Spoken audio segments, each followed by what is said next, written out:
Bismillahirrahmanirrahim. وَلْتَكُنْ مِنْكُمْ أُمَّةٌ يَدْعُونَ إِلَى الْخَيْرِ وَيَأْمُرُونَ بِالْمَعْرُوفِ وَيَنْهَوْنَ عَنِ الْمُنْكَرِ. Assalamualaikum warahmatullahi wabarakatuh. Alhamdulillah wassalatu wassalamu rasulullah mabad. Allah berfirman, wajahidu bi amwalikum wa anfusikum. Berjuanglah kalian, berjihadlah kalian melalui hartamu dan dirimu. Hampir semua ayat-ayat berjuangan dan pengorbanan itu dimulai dengan bi amwalikum, harta kalian, harta kalian. Saya mengajak secara praktis dan kami sudah buktikan. Rp1.000 itu bisa luar biasa dahsyat. Bisa beli mobil, bisa buat kuburan, ya, bisa membangun masjid. Uang 1.000. Mari kita satukan uang 1.000 kita. Nanti kami jemput di rekening ini, insya Allah bisa kita buat. Di rekening ini, insya Allah kita buat sebuah kekuatan umat dengan Rp1.000. Rp1.000 dahsyat. Saya mengajak, mari kita buktikan. Assalamualaikum warahmatullahi wabarakatuh. Insya Allah itu pengantar kita, Pak, untuk bisa ada muatan penyejuk akidah, insya Allah. Saya mau masuk di lanjutan fikih kita yang pernah kami janjikan, pembatal-pembatal wudu, dan insya Allah di kesempatan kali ini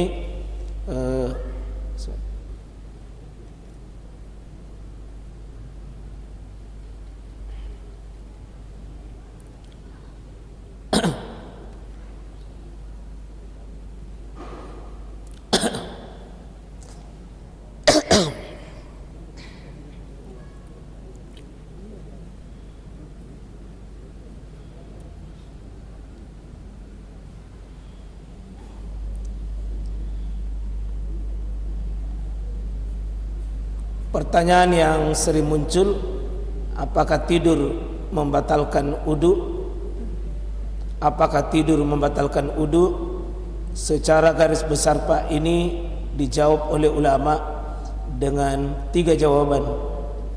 Ini yang pertama, hadis ini, kalau Bapak baca hadis ini, ya, An Anas bin Malik qala uqimas shalah wan nabiy sallallahu alaihi wasallam yunaji rajulan fi janibil masjid fama qama ila shalah hatta namal qaum. Jadi di sini hadis Anas bin Malik, wa sudah diqomat Nabi sallallahu alaihi wasallam yunaji ya rajulan fi janibil masjid fama qama ila shalah hatta namal qaum. Ya, Nabi sallallahu alaihi wasallam itu masih menerima tamu, masih menghadapi persoalan sangat penting. Dan ini fikih, Pak, fikih tersendiri. Ada hal-hal tertentu itu mesti didahulukan pada yang lain. Meskipun kita tidak mengabaikan sholat, tapi Nabi itu pernah suatu saat lama ditunggu di masjid, sampai saking lamanya Nabi ditunggu, itu sahabat yang menunggu itu tertidur. Dan itu di masa Nabi SAW tidak berani diqomat, Pak, kalau tidak ada Nabi SAW. Ya, tidak diqomat kalau tidak ada Nabi SAW. Ya, dan ini juga dalil bagi kita bahwa tidak boleh iqamah kalau tidak ada imam. Kalau tidak ada imam 1, imam 2, imam 3, kita tanya jamaah, muazzin itu tidak boleh qoma kalau tidak tanya siapa yang siap jadi imam hari ini. Kalau tidak ada yang siap jadi imam, Pak, jangan diqoma, karena nanti sudah diqoma orang baku tunjuk-tunjuk. Ya, untung kalau tidak bermasalah di salatnya. Ini dalil yang dipakai oleh ulama bahwa ternyata begitu sahabat tertidur, tidak ada yang pergi mengambil air wudu, langsung sholat. Maka hadis ini dipakai, tidur itu tidak membatalkan wudu, karena dari tertidur langsung mengikuti salat. Ini hadis Bukhari dan Muslim. Ya. Nah, begini juga Nabi SAW an Qatadah qala sami'tu Anasan yaqulu kana ashabu Rasulullah sallallahu yanamu summa yusalluna wala yatawadda. Qala qultu sami'tahu min Anas qala wallahi. Demikian ini hadisnya juga hadis Qatadah bahwa ashabin Nabi SAW, dulu sahabat Nabi SAW itu yanamu, mereka tertidur, summa yusallun, mereka itu sudah tidur langsung mereka sholat, wala yatawaddaun, mereka tidak ada yang berudu lalu tidur lalu sholat, tidak berudu sudah tidur. Berarti ini dalil yang menguatkan bahwa tidur itu tidak membatalkan wudu. Hadis riwayat Muslim dan Tirmizi. Ini juga hadis yang panjang bahwa Nabi sallallahu alaihi wasallam ini pernah wa kana Nabi sallallahu alaihi wasallam indaha fi lailatiha fa sallan Nabi sallallahu alaihi wasallam isya summa jaa ila manzilihi fa shalla arba'an raka'atin. Nah, di sini Nabi kalau ada hadis ini, kalau hadis ini Pak, ya fa shalla arba'a raka'atin. Nabi itu kadang-kadang sholat sunnahnya sesudah isya itu bukan 2 rakaat tapi 4 rakaat. Jadi kadang-kadang 2 itu populer, tapi kalau dalam hadis ini Pak 4. Jadi kalau ada orang ambil 2 boleh, ada mau ambil 4 silahkan. Summa qama, jadi summa nama, Nabi itu tidur, kemudian summa qama, ya kemudian dia berdiri untuk sholat, summa qala, kemudian dia mengatakan nama, ya beliau ini ya tidur, dengan sesudah dia tidur dia bangun, dan ternyata Nabi SAW itu tidak berudu. Dan ini menunjukkan bahwa hadis ini juga bahwa Nabi SAW ya tidurnya tidak dianggap bahwa tidak membatalkan wudu. Meskipun ini pemahaman saja semua Pak, ini data-data hadis yang nanti ulama berbeda nanti dalam hal-hal pemahaman. Jadi ketika kita mau berfikih, itu harus lengkap dulu data-datanya, baru kita mempelajari kaidah-kaidah hukumnya, lalu nanti muncul hukum fikihnya. 3 hadis. Terus hadis berikutnya, ini hadis keempat. Ya, anzir qala sa'altu Safwan ibn Asal anil masyi alal ya khuffain fa qala kana Rasulullah sallam ya'muruna idza kunnal musafirin an namsa ala hifafina wala nanzi'ha salasata ayyam min gaiti wa bauli wa naumin illa min janabah. Di sini Nabi itu menyuruh kami apabila kami musafir, kalau musafir, untuk namsah ala hifafina, untuk mengusap sepatu kami. Jadi sepatu itu bisa diusap. Kalau berudu di bagian kaki, kalau musafir, menurut hadis ini sepatu tidak dibuka, boleh tidak dibuka. Pada sini walanan zi'ha salasata ayyam, itu selama 3 hari boleh diusap bagian sepatu itu, dan 3 hari fasilitasnya Pak. Nah, 3 hari fasilitasnya. Minal gait, ini dari kalau pergi buang air kecil. Jadi kalau buang air kecil di sini pergi WC tentu batal wudu. Wa baul, buang air kecil, ini buang sama dengan pembatal wudu. Wa naum, dan tidur. Hadis ini menyamakan hukumnya kencing, pergi buang air besar, dan tidur. Ada kata-kata dan yang sama hukumnya 3. Buang air besar, buang air kecil, dan tidur. Sama hukumnya. Kalau tidur membatalkan wudu, maka ulama memakai hadis ini wa naumin, dan tidur sama dia. Maka ini yang dipakai dalil nanti, tidur itu mutlak batal wudu. Kalau 1, 2, 3 tadi tidur mutlak tidak batal wudu. Kalau ini disamakan pergi buang air besar, disamakan kencing, disamakan tidur. Nah, kecuali di sini illa min janabah. Kalau janabah artinya berjunub, itu batal mengusap sepatu. Harus dibuka sepatu baru mandi. Ya, kalau sekedar kencing tidak, sekedar buang air besar tidak. Ya, diusap saja. Dan ada nanti babnya Pak, bab mengusap sepatu. Bab mengusap sepatu. Ya. Itu. Ada babnya, caranya mengusap. Ya, kalau yang jelas hadis ini disebutkan salasata ayyamin. 3 hari fasilitasnya itu. Ini hadis diriwayatkan oleh An-Nasai, At-Tirmizi, Ibnu Majah, dan kedudukannya hasan. Artinya ya, hasan itu artinya baik. Sepakat para ulama untuk bisa diamalkan hadis ini. Yang kelima, An Ali bin Abi Thalib radhiyallahu an qala Rasulullah sallallahu ya wika usah ya al-ainan faman nama falyatawadda. Di hadis ini masih sama dengan yang keempat, bahwa ya pengikat perut, pengikat itu dubur Pak, dubur. Jadi kalau dubur itu ada penutupnya, ada kerannya. Ya.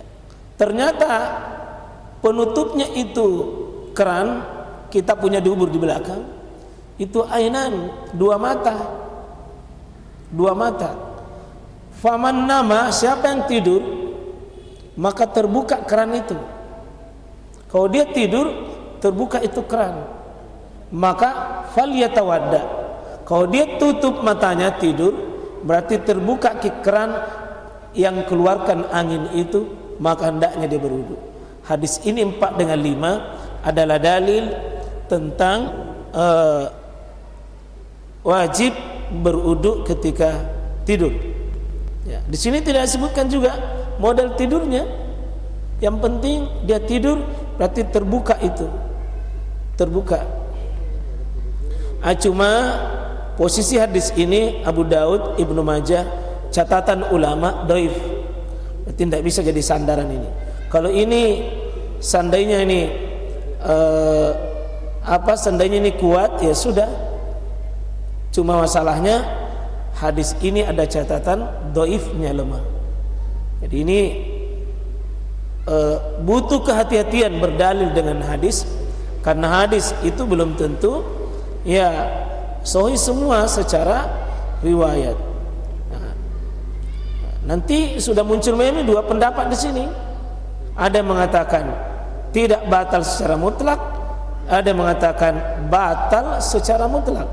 Ini an Aisyah anna Rasulullah sallallahu alaihi wasallam qala iza na'asa ahadukum wa huwa yusalli falyarkud hatta yazba anhu an-naum fa inna ahadakum idza shalla wa huwa na'isun la yadri la'allahu yastaghfiru fa yasubbu nafsa.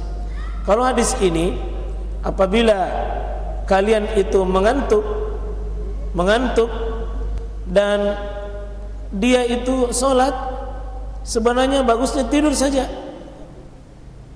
Tidur saja. Hatta yazba anhu an-naum, sampai hilang itu rasa ngantuknya ini. Ya. Karena apabila salah kalian dari sholat, dia dalam keadaan mengantuk itu, dia tidak tahu. Nah, dia tidak tahu nanti berapa yang dia ucapkan, apa yang dia tidak tahu nanti, apa membaca nanti Al-Fatihah tapi dia mengata-ngatai Allah Subhanahu wa taala. Nah, maka di sini kelihatannya bahwa anjuran kita Nabi SAW, jika seorang dari kalian mengantuk saat sholat, hendaklah ia tidur hingga hilang kantuknya. Karena bila sholat dalam keadaan mengantuk itu ia tidak menyadari, mungkin bermaksud beristighfar padahal bisa jadi ia mencaci dirinya. Ini hadis nanti dipakai juga ulama mengatakan wah, ya berarti kalau dia sholat dalam keadaan dia tidur dalam sholat tidak apa-apa. Kalau dia dalam keadaan sholat. Nah ini juga adami pembatasan. Kalau tadi hadis yang hadis 5, hadis 6 sudah mulai memberi batasan. Sudah mulai memberi batasan satu tidur. Ya. Nah, di sini hadis yang ke-6 bahwa barang siapa yang tidur hingga terlelap maka wajib berwudu. Ya, ini kalau dia terlelap. Jadi kalau dia terlelap wajib tidur. Wajib dia wudu. Kalau dia tidak terlelap maka tidak apa-apa. Ini nanti memberikan batasan apa ukurannya itu terlelap.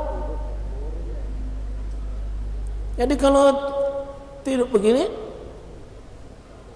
itu belum terlelap. Tapi kalau betul-betul sampai jatuh apa yang dia pegang, sampai ya itu berulang-ulang begini, itu disebutkan nanti kategori terlelap. Kalau dia tidur tidak terlelap, maka bukan tidurnya membatalkan terlelapnya, maka dibuat ini nanti memberikan syarat, ya bukan cuma sekedar tidur tapi terlelapnya. Nah ini ada lagi, wudu diwajibkan atas setiap orang yang tidur kecuali orang yang tertunduk-tunduk kepalanya sekali atau 2 kali. Kalau 1 kali tidak apa-apa, 2 kali tidak apa-apa. Berarti kalau 3 kali batal. Jadi kalau bapak begini jangan selebih dari 2. Batasan kalau hadis ini 2 saja. Ya. Ya. Kalau sudah 3 ke atas diwajibkan. Terus siapa yang bisa menghitung dirinya buat 3 kali?